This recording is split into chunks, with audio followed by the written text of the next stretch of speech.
নমস্কার সবাইকে। তো আজকে আমি নিয়ে চলে এসেছি তরমুজের খোসার মোরব্বা। তো অনেক টাকা দিয়ে তরমুজ আমরা কিনি, তারপরে সেই মাঝের একটুখানি লাল অংশটা খেয়ে বাকি এতটা সাদা অংশ আমাদের ফেলে দিতে হয়। তো সবার এক কথা, সবার একই দুঃখ।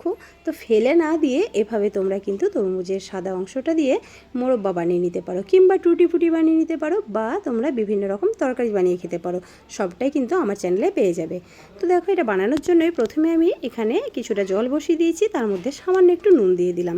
তারপর জলটা ফুটে ওঠার অপেক্ষা করব। আর এই যে তরমুজের খোসার সাদা অংশটা, এই যে সবুজ অংশটাও ফেলে দিয়েছি, লালটা তো খেয়ে নিয়েছি।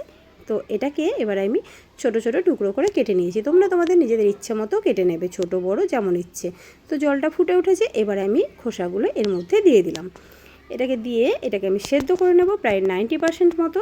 তো একটুখানি নাড়িয়ে দিচ্ছি, তারপর এটাকে খুব ভালো মতো সেদ্ধ করে নিয়েছি। তো এই যে দেখো, সেদ্ধ হয়ে গেছে। তোমরা কালারটা দেখেই বুঝতে পারবে, কালারটা একেবারে ট্রান্সপারেন্ট হয়ে গেছে। আমি তবুও তোমাদের খুব ভালো মতো বোঝানোর জন্য একটা হাতে নিয়ে ভেঙে দেখাচ্ছি যে এটা কতটা নরম হয়েছে। দেখো, একদম কিন্তু এটা নরম হয়ে গেছে। তরমুজের খোসা এমনিতে গলে যায় না, তবে একদম নরম হয়ে গেছে।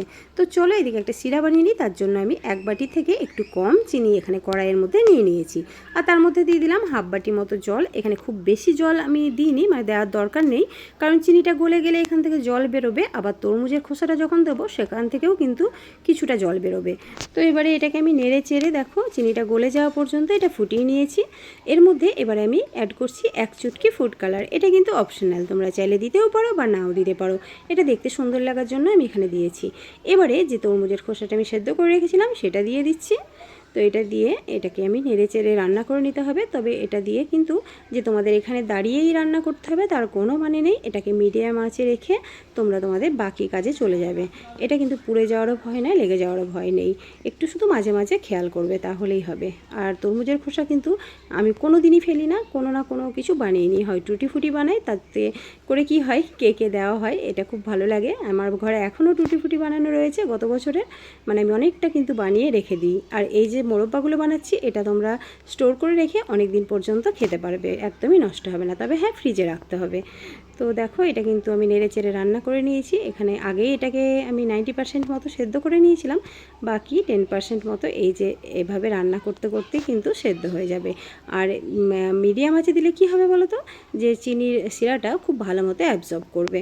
তো দেখো, আমি তোমাদের একটা কেটে দেখাচ্ছি এটা কতটা নরম হয়ে গেছে। এই যে দেখো, দেখেই বুঝতে পারছো, একদমই কেটে গেল এই খুন্তি দিয়েই। তো এবারে এটাকে আমি খুব ভালো মতো নেড়ে চেড়ে একেবারে রান্না করে নিয়েছি, ঘন হওয়া পর্যন্ত, মানে শুকনো হওয়া পর্যন্ত। আর হ্যাঁ, আমি তোমাদের একটা কথা বলতে ভুলে গেছি, ভিডিওতে স্কিপ হয়ে গেছে। তো এটার মধ্যে কিন্তু কিছু না কিছু একটা ফ্লেভার অবশ্যই অ্যাড করবে। আমি এখানে 1/2 চা চামচ ভ্যানিলা এসেন্স দিয়েছি। তোমরা চাইলে ছোটো এলাচ বা দারচিনি দিতে পারো, তবে যে কোনো একটা ফ্লেভার অবশ্যই অ্যাড করবে। তা না হলে তরমুজের একটা খোসার একটা গন্ধ আছে, সেটা কিন্তু ভালো লাগবে না খেতে। তো দেখো, আমার নেড়ে চেড়ে এটা কিন্তু তোমাদের সঙ্গে কথা বলতে বলতে এটা কিন্তু কমপ্লিট হয়ে গেছে। পাশে আমার রান্নাও হচ্ছে একসঙ্গে, কিন্তু এটা বানাতে কোনো রকম কোনো ঝামেলার ব্যাপার নেই। তো এই যে দেখো, একেবারে ঝুরঝুরে হয়ে গেছে। তো এটাকে এবারে আমি গ্যাসটা বন্ধ করে দিয়েছি। তো এবারে ঠান্ডা করে এটাকে আমি একটা প্লেটের মধ্যে নিয়ে নেব। তো বন্ধুরা, বাজারে তো এখন প্রচুর পরিমাণে তরমুজ পাওয়া যাচ্ছে, আর নিশ্চয়ই সবার বাড়িতেও আসছে। তো তরমুজ খেয়ে সাদা অংশটা ফেলে না দিয়ে এভাবে কিছু না কিছু বানিয়ে নিও।